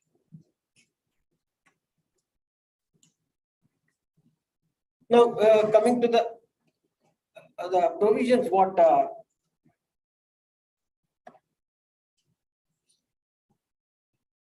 see, we have section 463 of Companies Act.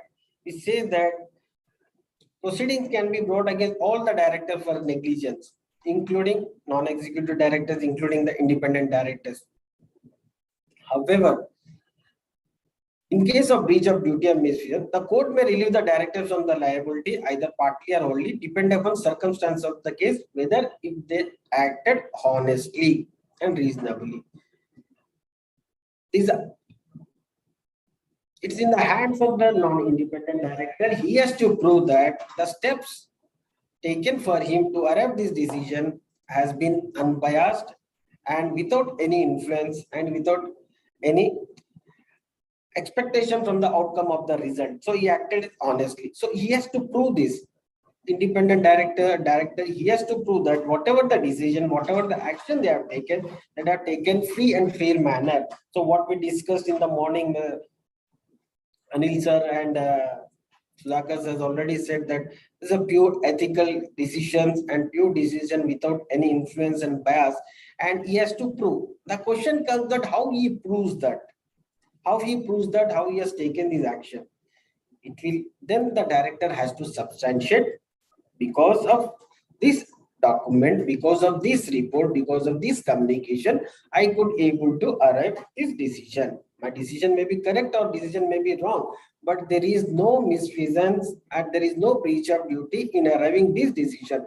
If the director able to convince the code, then again he is very good chance of acquittal. So considering there is a criminal liability casted upon the directors, but it's my personal opinion over a period of last 25 years or so, I've seen that when we able to demonstrate to the courts that we have taken proper care, we have taken proper diligence and exercise, then I've seen these cases, court will take very lenient view considering the documentation and they will exonerate from the criminal charges. So whenever the director, independent director, whenever entering into the board of company, the normal process is they will give an appointment letter or they'll enter in an agreement of independent director, whatever. So he has to ensure that certain clauses need to be part of that engagement, certain part the engagement or the agreement. So one of the point is about the indemnity. So nowadays, most of the independent directors, they are aware of themselves and they're asking that what happened tomorrow, some case will filed against us. How are you going to protect us? How are you going to defend the cases? These directors are sometimes they are employees of some other companies or they are into the professional and all. In case they need to attend the courts and they need to attend these proceedings.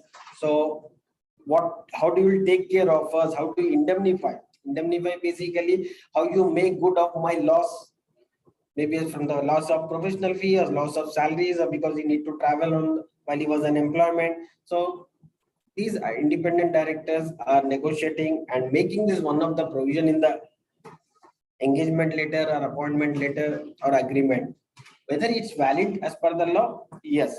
Why? Because earlier under Company Act, there was a restriction from companies to indemnify any person. But there is no such restriction casted now. So whether it's allowed? Yes. Law is very clear that until unless it is not prohibited, it is allowed.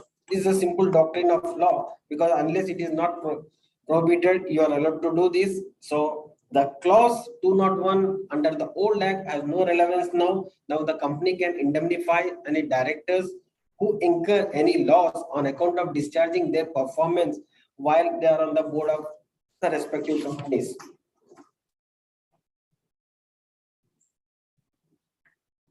So in order to enable this indemnification by a letter, there must be a cascading or there must be an enabling provision in the company's article. However, whatever the indemnity you give and whatever the form or whatever the mode of indemnity you give, that can be enforceable by the independent director only in the event if they have acted prudently.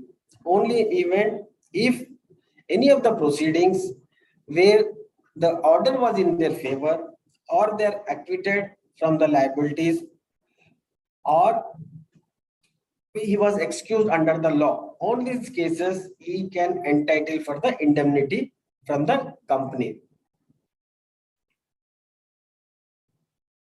So one of the questions just before Sudhakar sir has already answered this. However, I'll try to further add to that. So all companies nowadays are taking insurance, D&O liability insurance, especially the companies which are into consumer oriented, which are facing the consumer point. They're taking more precautions and they're covering all the clauses of the indemnities. Why so? Because as I said earlier, there are very frequently cases filed by the consumers against the company where they can make the company as a party. Sometimes they have made all the directors as a party. Even that government authorities also, sometimes they make all the directors as the party in order to bring the attention of the management or in order to create some kind of seriousness into the business. Because if you file a case against the manager or against a small employee, he will appear in the court. There will not be any supervision or there will not be any much interest by the company. That was the thought and that was the ideas of some of the authorities. So what normally in order to draw the attention of the management, they make all the parties liable, including independent directors. So in that case, nowadays this under Consumer Protection Act, we have a clause action suits are allowed in India. So any clause action suit filed, then the then the amount of compensation or the amount of relief will be very huge. For example, in case of Nestle's case, what happened that National Consumer Commission has filed a case against Nestle for 640 crores. So they made all the parties that. Luckily, Supreme Court has stayed that. But in case of claims like these, very huge claim, then the company as well as the director will be in the serious problem. Unless if the company is cash rich and surplus, that not be a problem. But the small companies, especially small and medium companies, they'll facing a serious issues. So it is advisable to take, as Sudhakar has already said, it is very much advisable to take the D&O insurance, and it is the duty of these independent directors to insist that, and also to have a provision in the respective agreement that whatever the premium they have to pay, company has to pay that premium, or they'll take this. So this insurance will be issued for the company only, not for the members, because the documentation have taken a couple of insurance we done, that it will be done on behalf of the company only. So one more, while discussing with the management or while discussing with the engagement letter, what these independent directors, they also need to incorporate couple of provisions into their agreement or into this letter, where one of the function, one of the covenant, they should agree that they can seek any professional help or legal help from any consultants or advocates or from company secretaries on various issues that are complicated, because although independent director is a professional, but he may not be an expert in all the matters. He may not be expert in the tax and GST matters. He may not be expert in the mergers or acquisition, or in case of any taxation issues. So he may demand or engage or negotiate with the company before entering into the agreement that he has the right.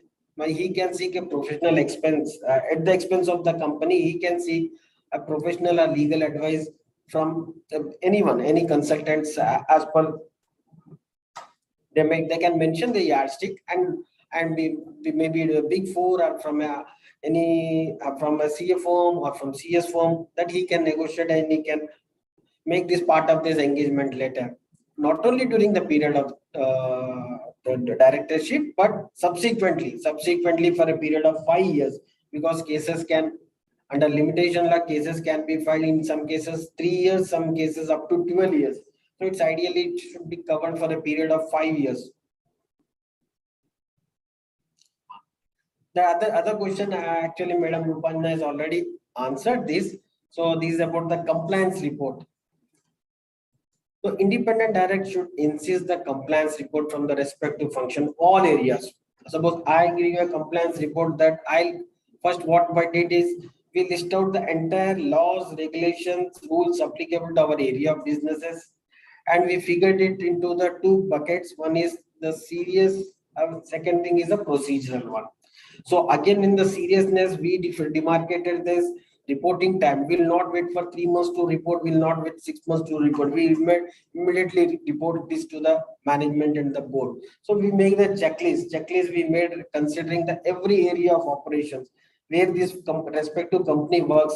Say I take care of 8 companies, so 8 companies has a different area, so they work in a different scope. So there is not a common checklist. No, we have a separate checklist for each company, depend upon the nature of business and nature of geography where it operates. Because any violation, any non-compliance, as I said in the beginning, that is small non-compliances, a small non-adherence can cause criminal law set into motion, and everyone will be called for. This is not only being distributed to the company, but also to the person involved. Further, in case the directors depends upon their experience, depends upon their expertise, and also considering the nature of the industry they are going to join, they can ask for kind of an induction. Because suppose, for example, a chartered accountant is appointed in manufacturing industry as independent director, so he may not be aware about the entire process of manufacturing. He may not be aware about the shop floor assembly and all. So he can ask for a tailor-made induction program, and that induction program can be conducted immediately upon his joining or as soon as he's joining, and he physically visit the office or factory wherever it is, and there he can get the first-hand information. At least he will acquainted with the jargons of the company's business, and basically it's have a first-hand information of the activities going on there, so that tomorrow he can appreciate the facts and appreciate the language and jargon what contained in the board notes and agendas, and he can exercise a proper care or diligence in arriving the decisions. So to summarize this, as per my topic, to summarize this, if any letter has to be made and agreement has to be made, there are certain basic clauses. Apart from this, there are a lot other clauses related to your SEBI guidelines, related to the Companies Act, related to your LOBDR.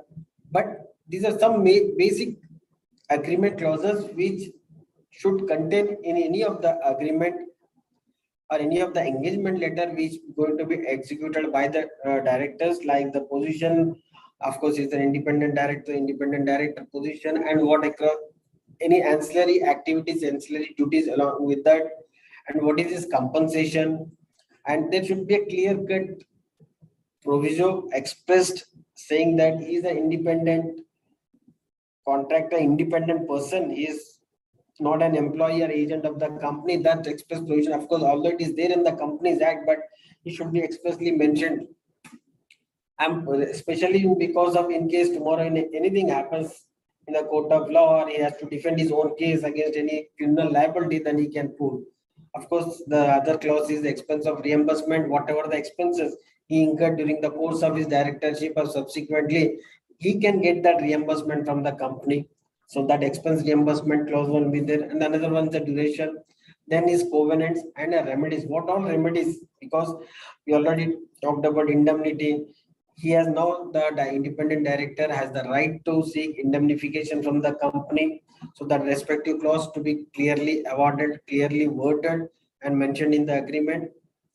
Similarly, area of the law which governs and what is the jurisdiction, how the notices are issued. To summarize all these things, say the role of independent director, what since last 2 hours we're discussing, he doesn't have any interest in the outcome of the decision, but he has only a safeguard, trust and custodian of the people who he represent, basically shareholders.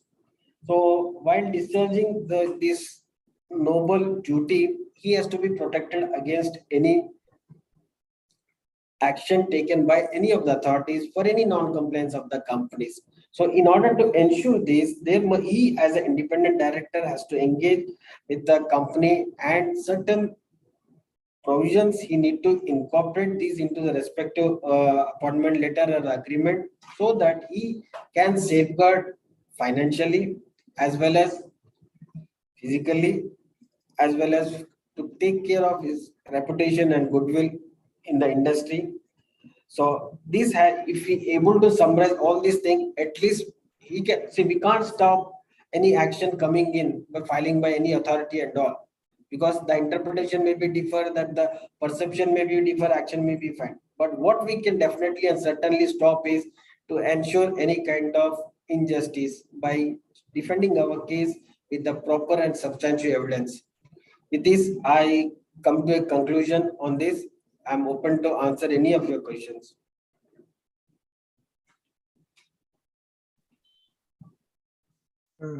Thank you, sir. Please unshare your screen.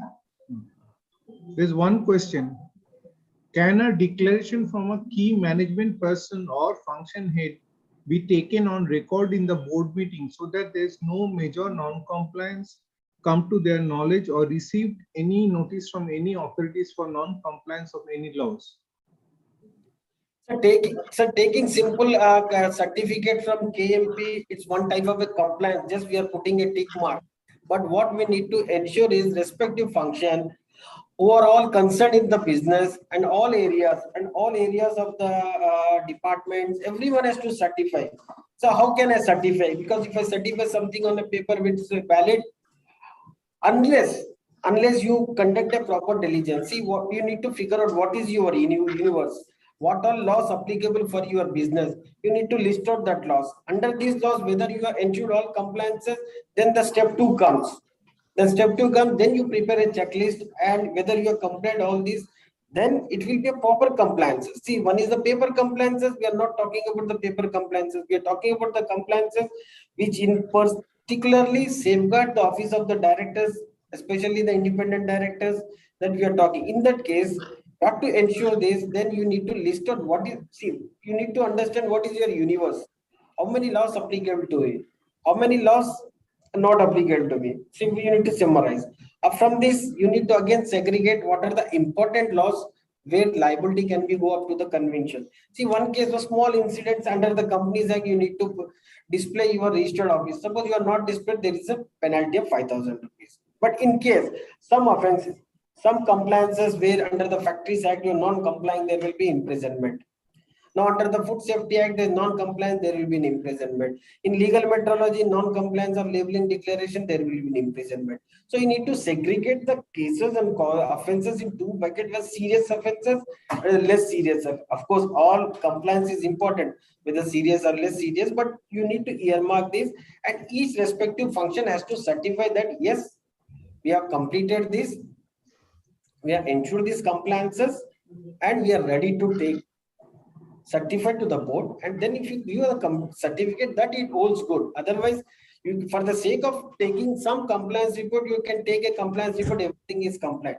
But for practically and holistic compliances, then you segregate into the each function and segregate into the each department and take the compliances. Can I add something to that? Sure, Yeah, sure. yeah, ma'am. Shrikant has put it perfectly. There is nothing more to say. I just wanted to reply to the person who asked the question in the sense that, I mean, you really don't need a certificate. The compliance report that we are talking about, that is being put up before the board, that itself ideally includes all these things, and that is at the end of the report that is signed by the person concerned. So if it is the company secretary's department, he or she is signing it, and then if it's come for the general manager and all that, you know, any the person respective head, so that person is signs at the end, and he basically certifies that everything contained in that compliance report has been complied with. So you really don't need a separate compliance certificate to be put every meeting. That compliance report will include everything that Mr. Shrikant has said. But then, as he mentions, it has to be, you know, first a checklist or kind of a list has to be made, you know, what all things apply to the company and which are serious and all that. So everything has to be accordingly brought up to the board. In fact, Shrikant, if you permit me, I will also add 1 or 2 points to this. It is like this, and as you rightly said, in our organizations, what we do is when the company secretary gives the compliance certificate, along with the compliance certificate, he also gives a list of applicable laws to the company. In addition to that, every half yearly once, we demonstrate to the directors that how we ensure the compliances. As you rightly said, one should not depend upon the backup certificates only. At the end of the day, it is the responsibility of the directors, because under the directors' responsibility statements, in the board's report, the directors are giving an affirmation that the company is complying with all the applicable laws to the company. So it is the directors who requires comfort. So what we do in our organization is that once in every 6 months, we give them, we demonstrate that how we are ensuring the compliances. We have a very robust compliance portal is there in our organization. We run through that, how the HODs are ensuring that compliances are happening. That we do it. But every organization may not be having compliances portal. Some might be handling manually, some might be having their own way of methodologies. But wherever we are the directors or wherever we are the secretarial auditors or KMPs, this is how we have to ensure that. And we should be able to demonstrate that how we are ensuring the compliances. Because the way the compliances are there these days, even for smallest of the smallest organization also, it is very difficult to rely upon simply the backup certificates given by the compliance officers. Absolutely, sir. Absolutely.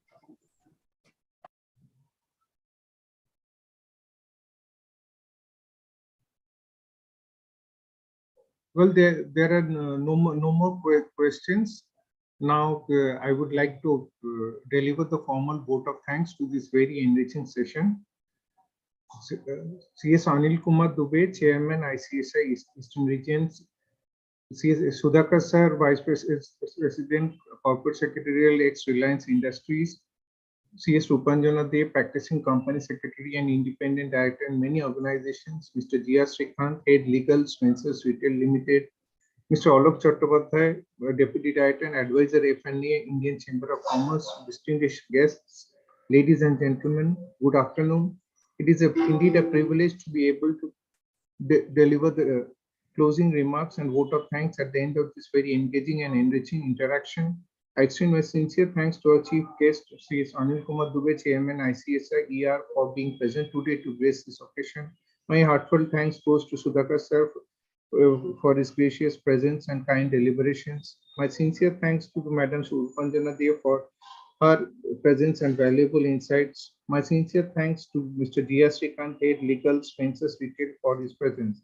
I also thank my senior, Mr. Alok Chattopadhyay, for joining to this session. Last but not least, I'd like to thank our friends from the media for being present here and widely covering today's conference. On behalf of ICC, I would like to take this opportunity to acknowledge the support of all concerned present here for the support and cooperation and making this initiative a grand success. I think the session could successfully address the key issues and scope associated at present with regard to the role of independent directors in governance of corporate organizations. I would like to conclude with a few points. The objectives of corporate governance cannot be effectively met without the inclusion of independent directors in the larger scheme of things.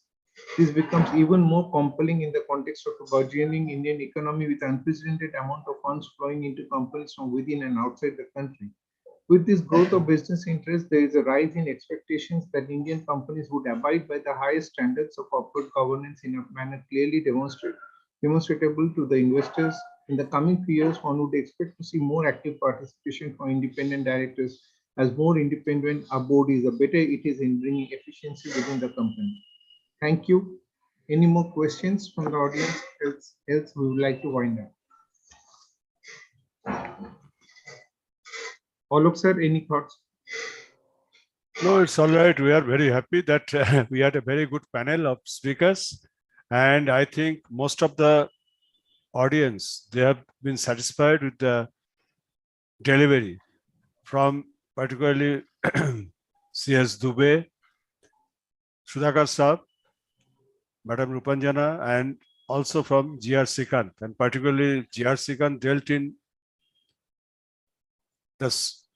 in about the safeguards for the independent directors in case of some tribal problems. Because actually, again, you see, in every profession, there are some professional hazards also. And for that, the professional himself has to be responsible to take safeguard and to be more diligent on what he or she is doing. Because on blindly taking something granted, that may always invite problem for anyone.